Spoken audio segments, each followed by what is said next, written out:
All right, what's going on, guys? Ronnie here with the Local Losers. We're here today with my R34 GTT. Just kidding, mine's red. This is my cousin's car. They picked it up from the port. I don't know when you're gonna watch this. Anyways, they picked it up beginning of March, late February-ish. And they had a bad experience. So they brought it to me so we can try to fix this thing. They got there, the battery was dead. They tried to jump the car and some mistakes were made, and now we think the ECU is dead. I'm going to show you guys how we got to that conclusion. We're going to talk about the car a little bit, and we're going to start working towards getting the link in this car. So both my car and this car are both getting link plug-and-plays, G4Xs. And we're going to show you how to link this car. We're not going to show you on my car. My car's a little more complicated.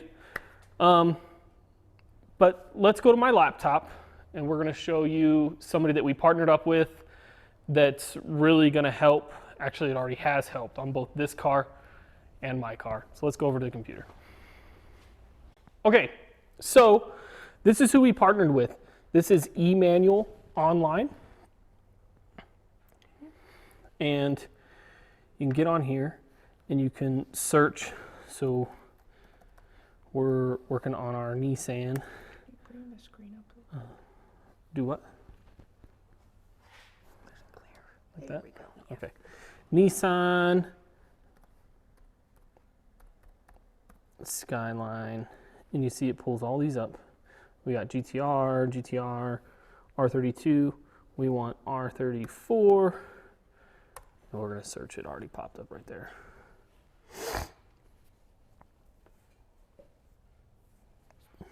So here it is. You can pick this up.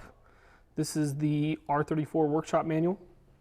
We had to use this to fix the car. So thank goodness we had this. $24.99. We'll have a link in the description below for a code for you guys to get a percentage off. I don't know how much. This is the manual here. Let me go ahead and hop up to the start. Now, I didn't know about this over here. And so if you click these three lines, it pulls this up. And then we're working on the engine control system. You would think maybe an electrical system. It's not. We went through here. It's here. So we get here, and then we can click over here. We'll go ahead and go down to find our pinout for our ECU. And I think this is well worth it. If you have a car, especially a car from Japan, that this information probably isn't that easy to find, pick up one of these manuals and it's gonna help you a ton. But so we have our pin layout on our plug-in to our ECU, and then down here we have every terminal. So we went through here and we found all of our switch 12 volts and our other stuff. You can see this very long, lots of pinouts. But anyways, it was like number 109, which isn't there. It goes 108, so 109 here. And then we have over here 67, 72, and 80. Those were all power sources as well. So without this, we wouldn't have been able to figure this out. We do have also our link supplement that comes with it, and it has a pinout in it as well. But this is for my car. This is for GTRs. So that wasn't helping us on the GTT. So these things, lifesavers. They got them for hard bodies. They got them for lawn tractors. They got them for, you name it. It's probably on there. And they have different supplements and that kind of thing. So you can find any manual you'll need on their website. And hopefully it helps you as much as it helped us. Because my goodness, I get asked a lot about pins. If you guys want to rewire your 240 intake manifold to work on your hard body, go buy the manual for the 240, go buy the manual for the hard body, look up the pins, rewire that thing, make it work. All right, so we're back over here at my cousin's car. It's cousin's, like no apostrophe S, it's S apostrophe. Because I have two cousins, they're brothers, they bought this car together. And what happened was, one of them, their son, hooked up jumper cables to the battery, and he hooked them up backwards, and it ended up frying the alternator fuse. They took it to a shop in California that looked at that and did some stuff. The guy said, oh, well, you don't have fuel pump. You have no fuel. And it's like, okay, but you sprayed ether in the intake and the car didn't start. So it doesn't have spark either, which means there's much more going on than just this. So they got done there, spent their money. They brought it to me. We did some poking around. We fixed a few small things that happened. And here we are. The car cranks. Everything works, but the ECU. It has, if you come over here, you can look in here. It's a pretty nice car. I like this car. It's pretty clean. It's got factory seats, which is cool, so fat people can fit. But it's got a power commander because it has a Power FC in it. And that's cool, but the Power FC is a really old ECU, so it's not great. So instead of us trying to replace this one, we just decided to go with the Link. So the car will be getting a Link, and it should be much more gooder with a Link in it. But what we did is we fixed everything up there. We did our ohms test. We did our power test. Everything's getting power, like here. Everything lights up. Look at this. I didn't know that. That's cool. It says Nissan when you start it up. But everything works. Like the boost controller here works. All the gauges are on. The dinger works. The stuff over there works. Like everything works. Chinese girl talks to you. She's not Chinese. She's Japanese. Okay, Carissa. God dang, put some respect on it. But the power commander doesn't turn on. So we have no power commander. And that makes me think that the ECU is dead. So what I did to determine is the ECU dead, I guess this can stay in as long as the door's closed. To make sure that the ECU was dead, I checked for ground. We had our ground where we needed it. And then I checked for power, both constant. I've been having a hard time with the word constant lately. I haven't been able to think of that. But we had our constant 12 volts, and then we had our switch 12 volts. Both of those were working as they should. So that leads me to believe that something happened in the ECU. Jake and I took a peek in the ECU. You can't really see anything. There's the tiniest amount of soot on the memory on the ECU. We think maybe that fried. But yeah, we believe that's what it is. So getting a Link, and that's what we're going to talk about, and that's what we're going to start with today, is the Link. The Link's not here yet. Nothing's here yet. It'll all be here tomorrow. But what you need to run your Link in a GTT, this is bare stinking minimums. You need an intake air temperature sensor, and you need a wideband O2. So we have both of those on the way. We actually already modified our intake tube here. So when you're getting ready to put in your intake air temperature sensor, which is what this is, what you want to do is you don't want to put it here because that's turbo, right? Like this is intake, so we don't want it over here because we're going to get a bad reading. We don't want it after the turbo because the air is going to be hot, so we want it to go through the turbocharger, through the intercooler, and we want to put it basically as close to the throttle body as we can.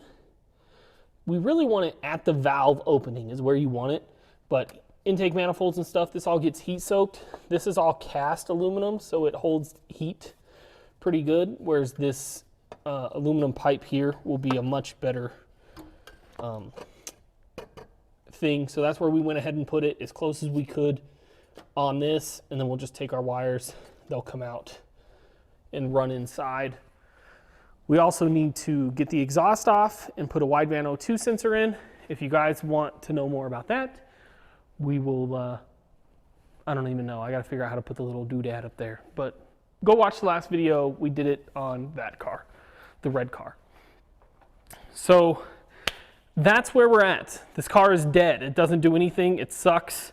They were very disappointed. I mean, how would you feel? You wait, how long they have this car? 7 months? And you get your car and you get to hear it run twice and then it never starts again. So yeah, that's where we're at. Link on the way. Hopefully we'll have this thing choo-chooing soon. So this car and my car are complete opposites. I think we have a like walk around. I don't know. Did we do a walk around of my car and like talk about the different bits? Yes. Okay, so anyways, you can go watch that video and you can compare the two. And maybe towards the end of this, when they're both tuned, we'll do another comparison video against the two cars, because they're very similar, but they're hugely different. This car, pretty cool.